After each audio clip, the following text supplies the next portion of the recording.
So I've been a big fan of mechanical keyboards for a few years now. In fact, I've been running a DAS Keyboard Ultimate for the last 2 or 3 years anyway.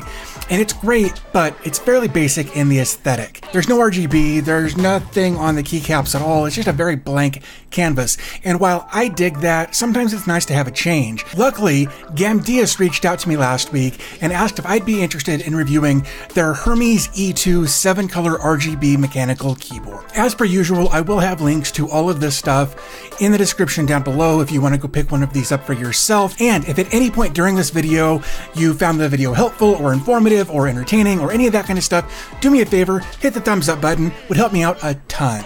So without any further ado, let's go ahead and take a look at this keyboard and why I like it so much.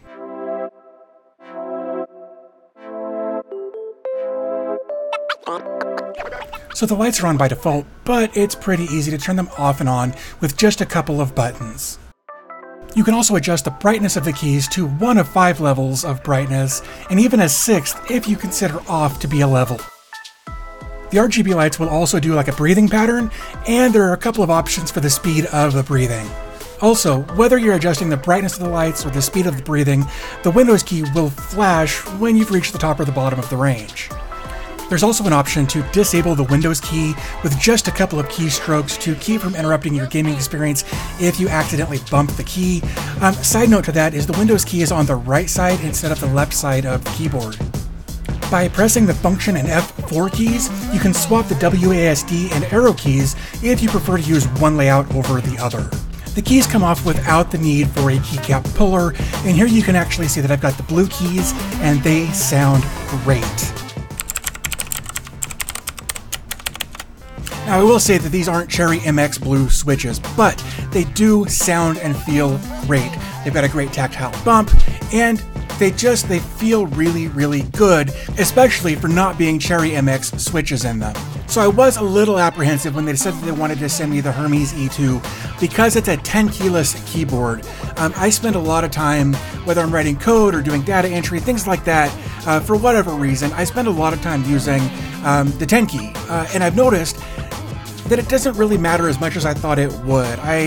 I'm a little slower using the the numbers across the top of the keyboard, but having the 10 key missing in this case isn't nearly as big of a deal as I thought it would be. So if you're worried about that, maybe don't. It's for me anyway, like I said, it wasn't as big of a deal as I thought it would be. So one other thing I wanted to bring up about this keyboard, it's not plugged in currently, but one thing I wanted to bring up is even though it's completely plastic construction from what I can tell, it's fairly rigid really. That click was just the feet popping back in there.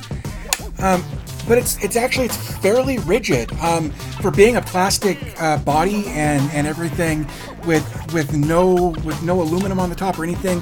It's a very, very solid build for a keyboard. So I was actually really stoked when I noticed what a great build quality this keyboard has. So now that I've covered basically everything that's relevant about this keyboard, do me a favor in the comment section down below.